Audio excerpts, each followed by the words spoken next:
Les Nations Unies ont été forgées à la suite de la Seconde Guerre mondiale. 75 ans plus tard, le secrétaire général de l'ONU, Antonio Guterres, dit que la communauté mondiale est confrontée à un moment semblable à 1945. La pandémie est un test clair de la coopération internationale, un test où nous avons fondamentalement échoué.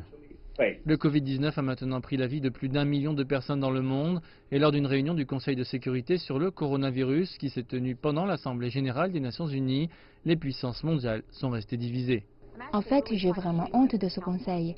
Des membres du conseil qui ont profité de l'occasion pour se concentrer sur les rancunes politiques plutôt que sur le sujet crucial. Je dois le dire, trop c'est trop. Vous avez déjà créé assez de problèmes pour le monde. Pendant les débats généraux de l'ONU, le président américain Donald Trump a attaqué la réponse de la Chine face au Covid-19 et le bilan environnemental. Beijing a rejeté les accusations sur le Covid-19 de Washington comme étant sans fondement et en s'adressant à l'ONU, le président Xi Jinping a appelé à une reprise verte et a annoncé que la Chine serait neutre en carbone avant 2060. L'annonce a été faite lors de la Semaine du climat, un événement parallèle à l'UNGA à New York.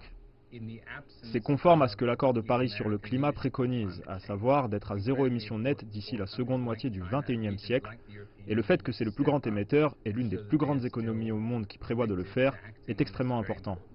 Le dernier jour des discours prononcés à l'ONU, Israël et les Émirats arabes unis ont exprimé l'espoir d'une paix au Moyen-Orient après leur récent accord pour normaliser les relations.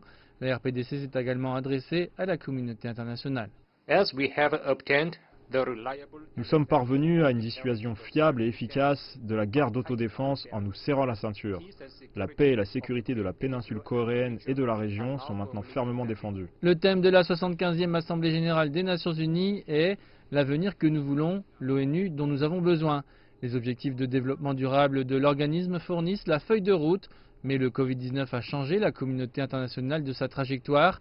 L'ONU demande maintenant que des fonds soient obtenus pour s'assurer que les objectifs de développement durable ne deviennent pas une autre victime de la pandémie.